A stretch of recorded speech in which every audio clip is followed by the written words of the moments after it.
3 was voiced over the radio as we lined our sights upon the Black Plague in front of us as they continued moving forward without having any knowledge of what was about to happen.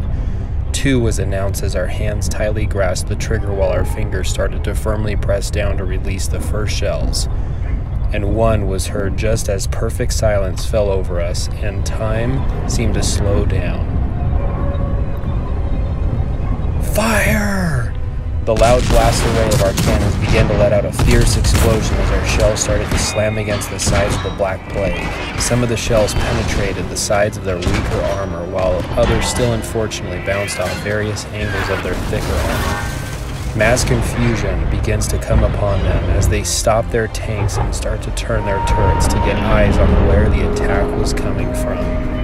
We try to load our second wave of shells as their commander is heard yelling for them to take cover while reporting our positions and commanding them to make their advance on us. Just as we finished loading, they too began to lock their sights on us and began to move against us as simultaneous fire began blasting from each side, causing some of us to take hits or explode against the walls of the earth around us. The member of our family yells for us to reverse and get into cover as we grab the clutch to move back just as a Black Plague tank roars its way up the hill and begins to take aim on another target. Our group starts to fall back into the town and scatter as the push from the plague was in full force against us. With the agility of our smaller and lighter tanks, we're able to escape as the KV Churchill and T-14 continue to try and pull back to get cover as more shells are seen splashing against their armor. The forceful push to the center allows us to begin to take positions around them and counter their attack. Our T-34 radios in for support in regards to the counter as we begin to blast shells along the sides of the Black Plague's tanks. We begin to hold our positions to form an encircling wall around them as they begin to realize the counterattack is damaging them badly and leaving them open to every side. They begin to back off and try to get behind cover as their commander yells over the radio for them to all advance to one side to help break the wall we formed around them. Some of their tanks begin to simultaneously load and fire together to give the advancing side the time they need to break our wall as their shells slam against us and damage some of our modules. Our Russian father starts to see what is happening as he yells for their friends to get out of there. The side of the Plague's tanks begins to rush around the corner and blast their cannons while hitting our friends trying to escape and successfully breaking our circle. We radio in to try and hold their positions back as the side of their tanks that had earlier provided cover fire for the advancing side start to aggressively advance on us. Waves of shells begin to bounce off their heavier tanks as they too fire back while trying to rush into another position for cover.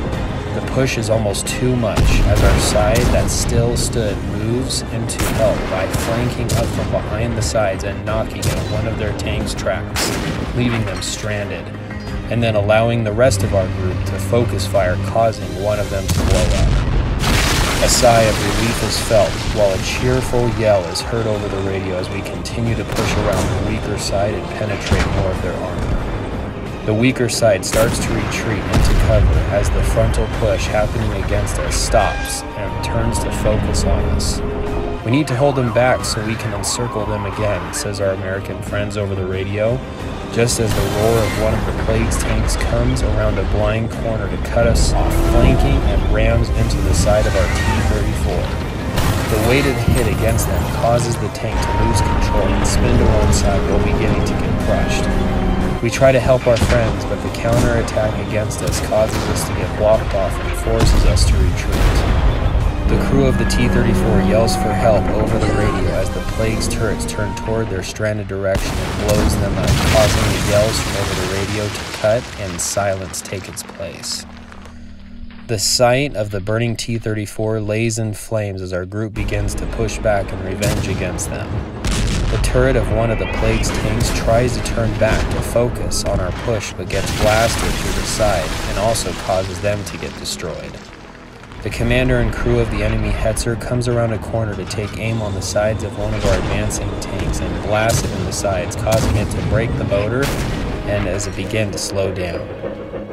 We rush around to support the sides as the Hetzer moves back into cover while our shells unfortunately only bounce off the sloped armor. The plague continues to try and move back as our advance begins to work. An enemy tank loses its track just before it can get behind cover, and we focus on them while we blast its sides to luckily knock them out. Just as we begin to gain hope that our advance was working, our lighter tanks begin to flank and slam the sides of our group, and knocks out one of our turrets, while another shell rips through the sides of the Churchill, knocking out its loader.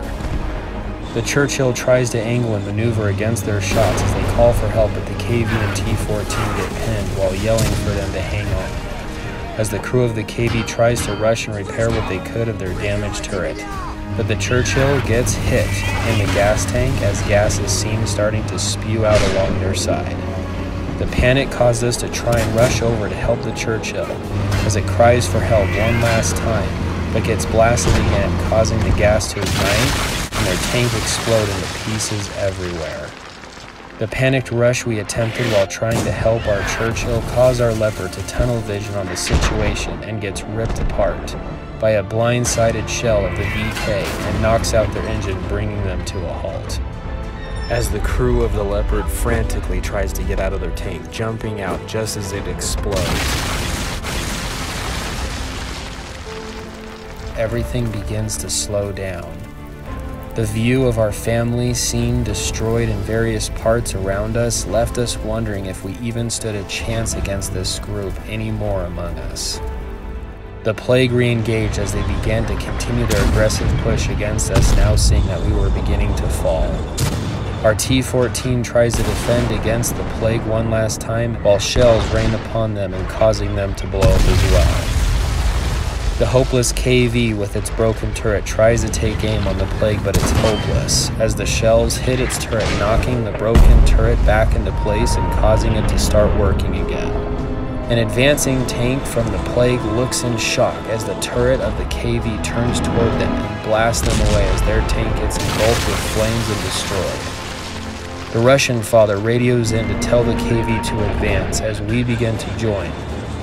We fire along with the KV to knock out another plague tank and track the Hetzer as we start to close in on the last two tanks. The VK tries to turn to take aim on us as we begin to encircle them.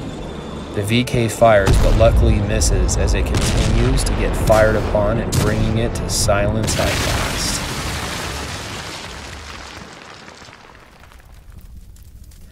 We regroup to turn back to face the tracked Hetzer, but see it's been abandoned from its open hatch. We looked around, but see no sign of the escaped commander or its crew as we begin to take a deep breath and come together of what was left of our group from the brutal battle. Nothing was said to each other as we sat in silence to look at the fatalities of our friends and the Black Plague tanks that lay waste around us. The adrenaline and shock of what just happened continued to run through us as we began to sigh in relief from thinking we were lucky to have at least survived. We looked at the abandoned tracked Hetzer once more as it reminded us that we knew this wasn't over. But it was only just the beginning of what was to eventually come, now knowing that the Black Plague in its entirety will soon enough hear and know who we are. We gazed over the land with the crew of the KV and what was remaining of the crew of the Leopard. What do we call ourselves? A moment of silence takes place as the Russian father surprisingly is able to make a slight chuckle after holding back the realization of what we had originally called ourselves during the travels to Falls Creek. We turn to the crew of the KV as we tell them, we are the Muffins.